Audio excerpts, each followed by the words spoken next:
So I thought it was fitting that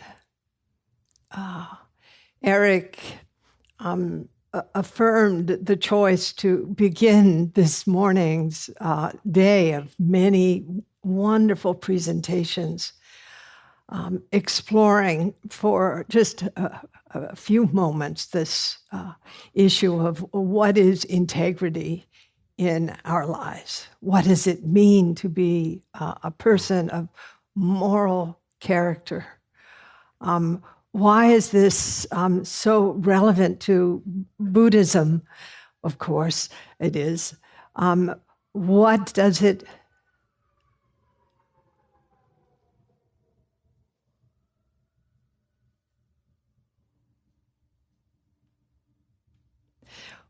it mean in our lives today?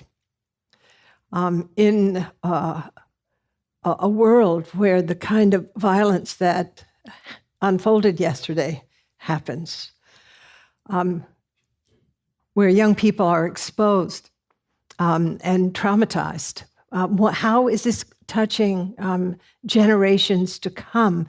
Recently, I was with the epigeneticist Perla Kalaman in a program at Upaya, and her work is extraordinary. And she's in her research on gene expression, the trauma that people experience, whether it's in the camps, as was reflected by the work that Glassman Roshi did in his plunges at Auschwitz, or whether it's the people who have survived that shooting in Virginia Beach, the trauma, or whether it's the thousands, tens of thousands, millions, almost 7 million refugees fleeing from climate catastrophe and from war. The trauma, and most of them children, the trauma that they carry today will be transmitted through generations. And we're not talking about just one generation, multiple generations, according to Dr. Kalaman. So our responsibility to understand integrity is, I feel, really important, not just in terms of the realization of a life that you and I can live in a principled way, in a really loving and caring way, but also what is being transmitted into the future, not just in terms of history, but historical trauma. And how can we actually create the conditions where we dial down violence in our lives, in our minds, in the heart, and also in the social platforms that influence so much of the thinking of today and so much of the behavior. And it's really a fascinating time to be alive, because we see that violence is being, and it's indirect, but it's also direct. It's a reflection of direct, but it's indirect through social media. That violence is being transmitted, at a global level. Even I work in the Himalayas with our Upaya's Nomads Clinic, going to these very remote, high-altitude villages in these communities that have no access to health care. But the satellites are beaming down into those communities, and everybody has a digital device. And I mean, the rapidity of the change in our social and psychological environments as a result of the access to this content that all of us are exposed to, that is being driven by corporate interests and political interests around power and patriarchy and colonialism and racism, is really extraordinary. We live in an extraordinary time. And as such, we have the opportunity to use these platforms of communication to, as well as the platform of our own attention, to transform the conditions that are right now in a phase in our world that are very, very problematic, if not extraordinarily dangerous. So I finished this book, Standing at the Edge, Finding Freedom Where Fear and Courage Meet. And it was actually, I wanted to write a book about compassion. And they've already done that. Mathieu has done it and Jimpa's done it. So, we don't need another book on compassion. And I'm like, okay. Thanks a lot. So I thought that was, kind of wonderful, even though I was kind of disappointed. When you're kind of primed, writing a book, I don't know who's here's written a book, but it's not the most fun thing in the world. You're sitting there, with a great eye hunch, pecking away at your computer. And this thing is sort of inhabiting your, midbrain for years. And then finally it comes out and you find the spelling errors in the published edition. And you think, oh, but never mind. So, and I'm not even Jewish, but I'm aligned. So, and Sylvia, you've ruined my morning, so to speak. My old friend Sylvia Borstein sat down next to me, and I was immediately influenced by her good heart. Anyway, they said, we want you to write a book about edge states. We've heard that you talk about this. Well, it's a term I invented. And actually, it came out of, we all value altruism, for example. If your mother and father, no matter how difficult they were, how fraught they were, if they weren't fundamentally altruistic somewhere, you wouldn't be here, if you know what I'm saying. So, it's just a dollop of altruism can go a long way, and here you are. So altruism is important. It's an essential human virtue. And I've been, I'm on Facebook, and I always feel touched. I see, the turtle on his back and the other turtle coming and kind of pushing the turtle over. And, I see the elephants helping the baby elephant. I have to lift up my spirits with something, including meditation, but nonetheless. So anyway, I've been in this end-of-life care field and working in various ways, like 6 years as a volunteer in death row and maximum security at I almost said the University of New Mexico, but actually it was the penitentiary of New Mexico. I think I've been traveling too much. I have to dial down my carbon footprint.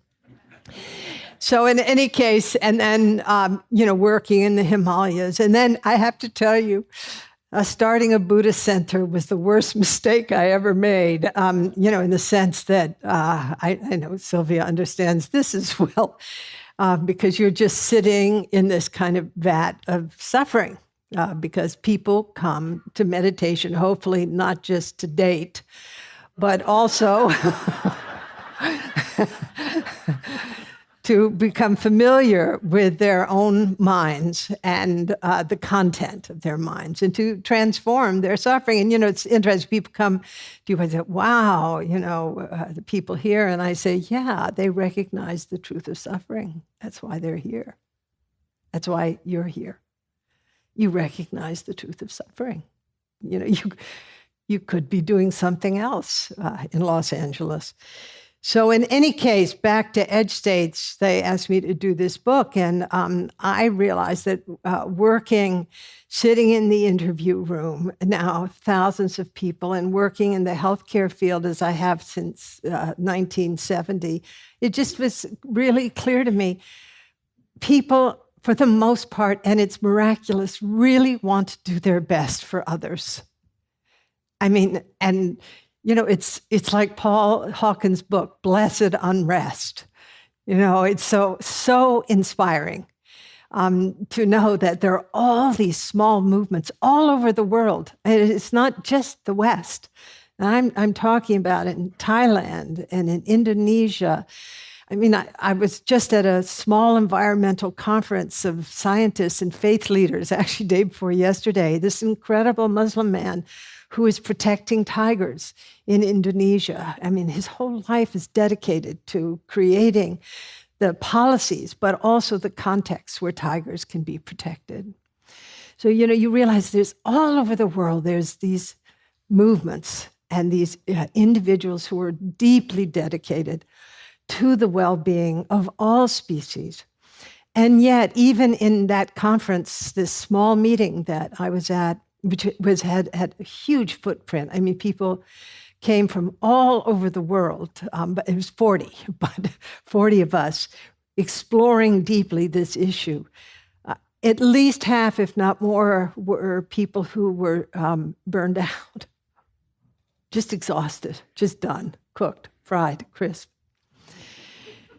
And so the thing that I have learned in working in human rights organizations and with environmentalists and in the healthcare field and corrections and so forth is that the most cherished virtues that we can actualize or that are actualized in our lives can also manifest as deep challenges and have extraordinary shadows.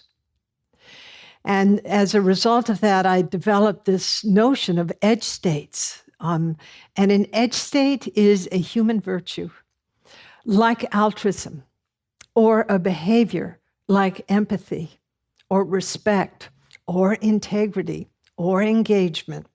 These are aspects of our nature, of our character, that are really essential for us in order for us to be in the world in a way where we don't feel morally compromised. By the same token, altruism can flip into pathological altruism when we ourselves are harmed psychologically, socially, spiritually, economically, or physically by our endeavors to be of service to others. And yet that boundary is very undifferentiated as well, the boundary between healthy altruism and pathological altruism. Also, empathy is essential. A world without empathy, without us being in resonance with each other, in connection with each other, sensing, being able to expand our subjectivity to include the experience of others physically, emotionally, or cognitively. It's essential that we have that capacity, or the world is dead to us. A world without empathy is where we are dead to each other. And yet, if empathy is not regulated, either spontaneously or through intention, we can experience empathic distress, go over the edge of empathy, that's why I call it an edge state, and find ourselves suffering from secondary trauma. Integrity. What is it to be morally upstanding? Not self-righteous, not stinky, if you will, prideful around integrity, but to understand and I defined integrity as living a life where we dial down our harm toward other beings and ourselves. And integrity is violated when we cause harm. And yet, when our integrity is not deeply embedded and instantiated in our values, and our values is not connected to a view that is characterized by radical inclusivity, then our integrity is compromised. And what happens when our integrity is compromised? Moral suffering. And I'm going to address that in a little more detail shortly. moral suffering. And respect. How do we uphold others, even the politicians? And I'm having a hard time doing that. I have to tell you, it's like, oh my God. I remember,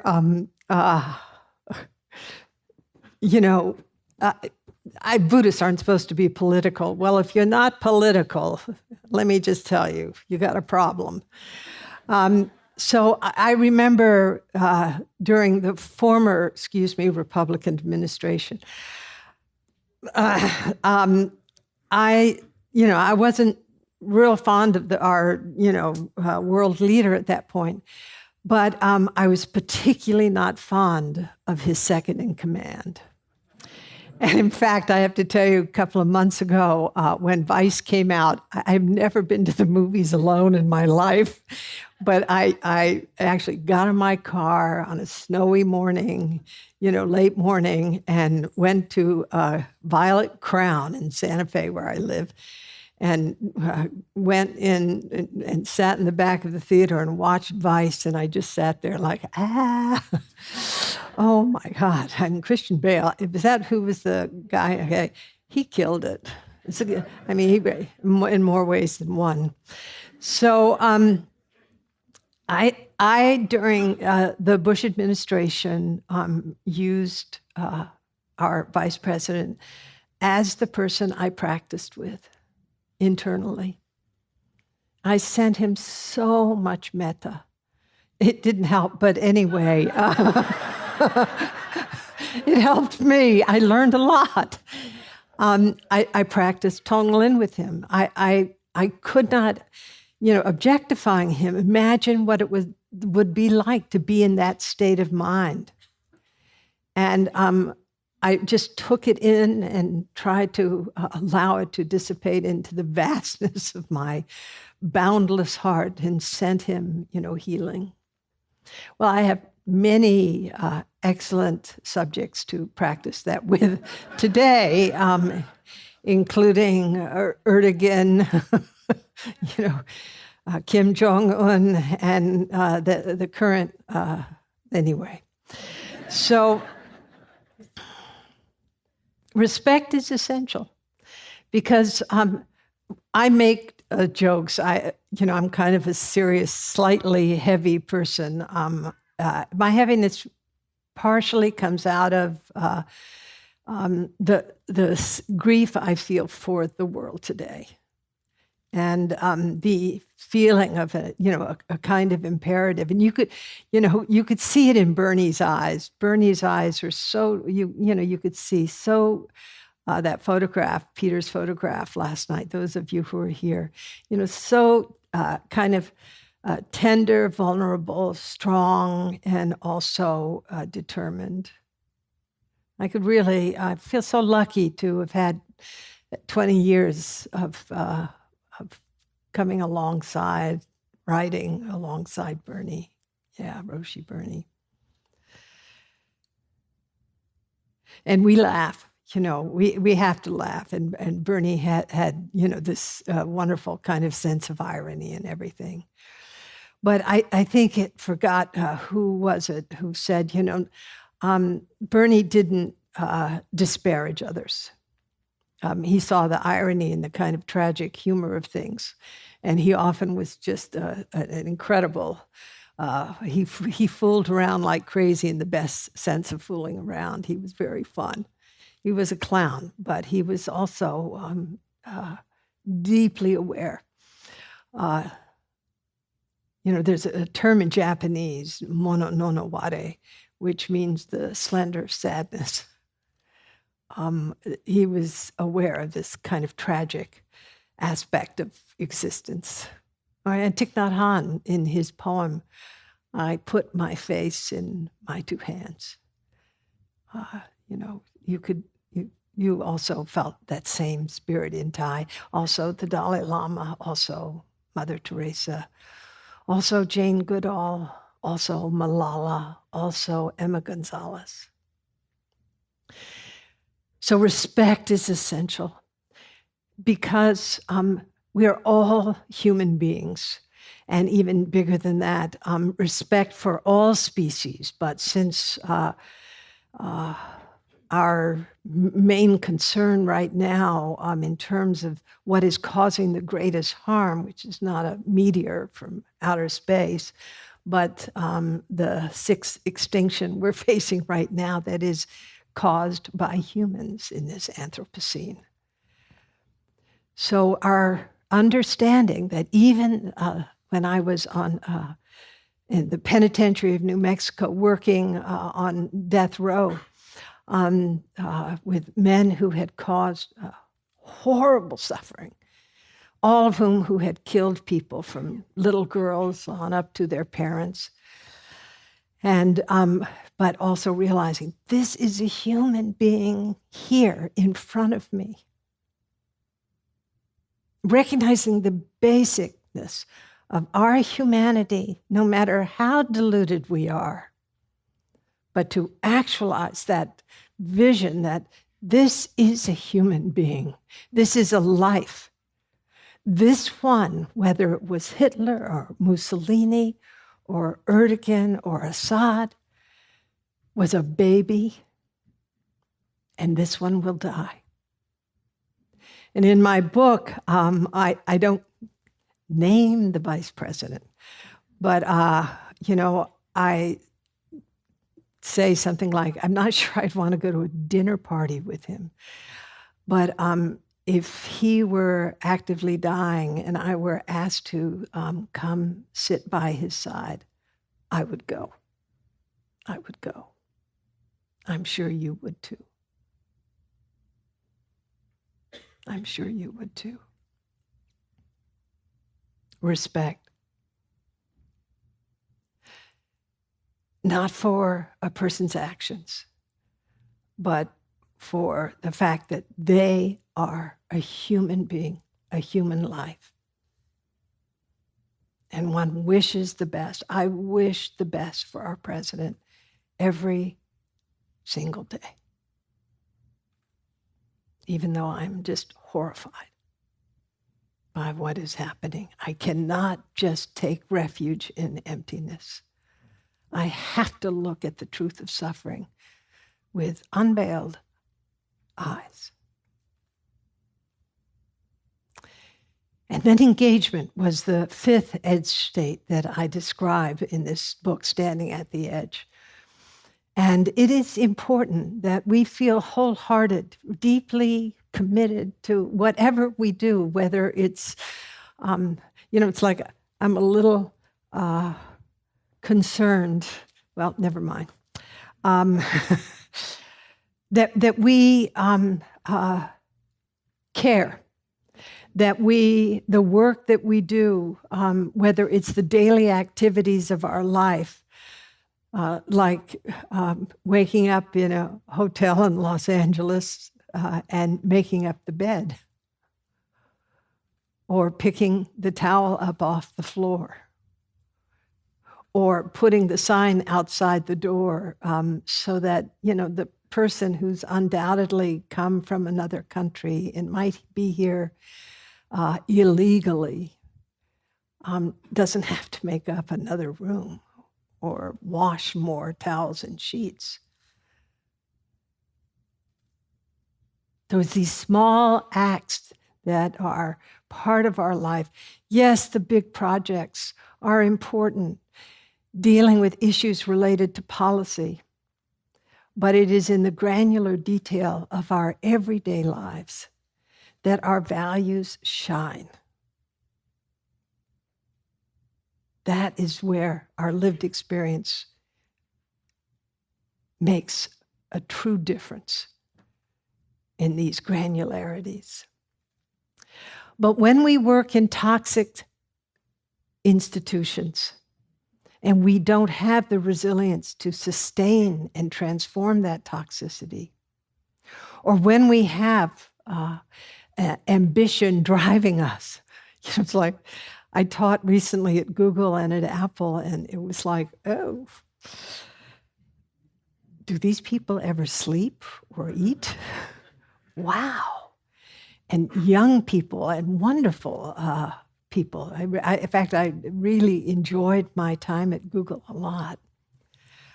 But there's some kind of driven ambition in these settings that is being transmitted through the social platforms, the ecologies that are transmitted through the media that is infecting children everywhere. And burnout is the shadow side of engagement.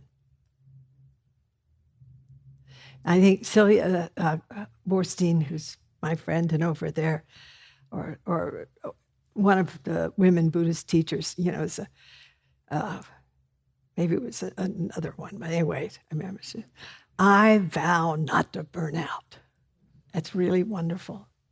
And what I discovered in exploring these edge states is that the one lever, if you will, for transforming these toxic states that we can fall into even as we try to do our best is the miracle of compassion. And I'm not speaking about empathy. I'm speaking specifically to compassion.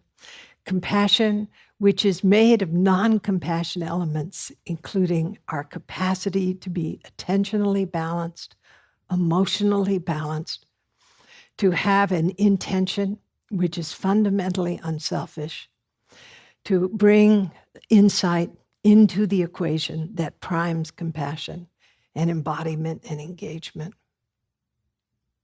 Now, I want to return for a moment to integrity. And I think I have 3 minutes, right?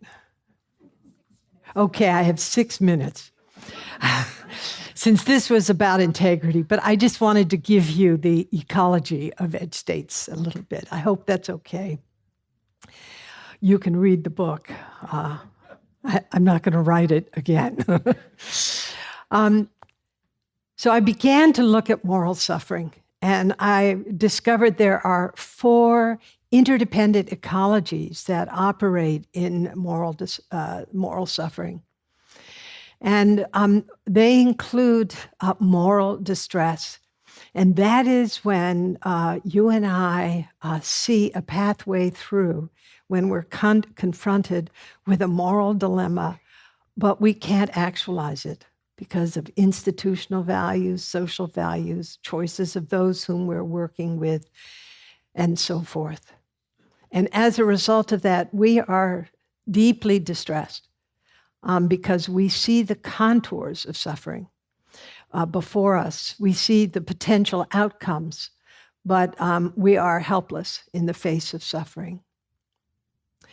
The second ecology that I identified in this category of when integrity is violated is moral injury. And moral injury is rampant in the military. In fact, it is probably one of the leading causes of suicide among those who have served in our military establishment. It is also present in corrections. It is present in education. It is present in medicine. And that is when we witness or engage in actions that violate our moral principles, perhaps under orders, perhaps because of the ethos of the institutions that we're serving in, like the ethos of our country. For example, I believe that all of us in the West are suffering shame and self-blame, leading to national moral injury around issues related to violence toward others, whether it's racism or war, or whether it's environmental degradation that we're contributing to. I believe that if we were to live 100 years, not a chance for me, but who knows how biotechnology is going to be in the future, extending lives, that we will look back at this time with shame, we will think, what have I done? Just as Ashoka asked that question of himself when he destroyed Kalinga, when he wrought war havoc in the kingdom of Kalinga. What have we done? What have I done? The sense of self-blame and shame. The third geography of moral suffering, which I identified as moral outrage. I love the sort of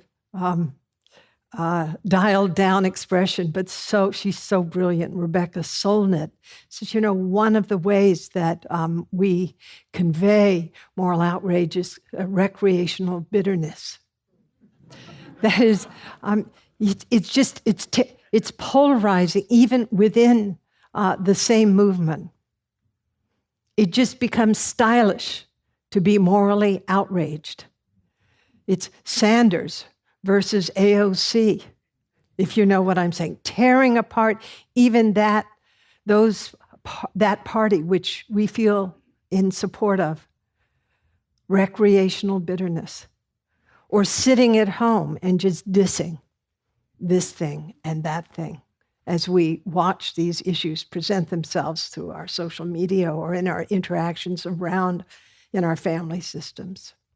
Moral outrage, which is a combination of anger and disgust, where threats to our survival, our values, are in our face, and we respond through shaming and blaming.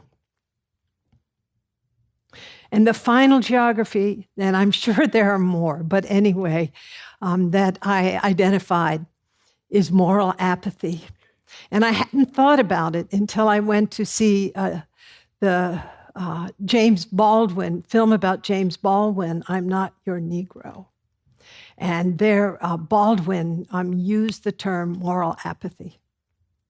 The bubble of privilege that we all live in who are in this space, no matter who we are and what kind of mess up we're in. The unconscious biases that operate in our lives. The addictions that have consumed our attention and make it impossible for us to discern deeply the truth of suffering, including our addiction to work. Moral apathy. Again, time is up, I know. Again, the key to, I believe, transforming the experience of moral suffering in our time is to actively cultivate those qualities associated with compassion. A compassion that is healthy, principled, brilliant, unselfish, unsentimental, and is characterized by deep discernment and boundless love.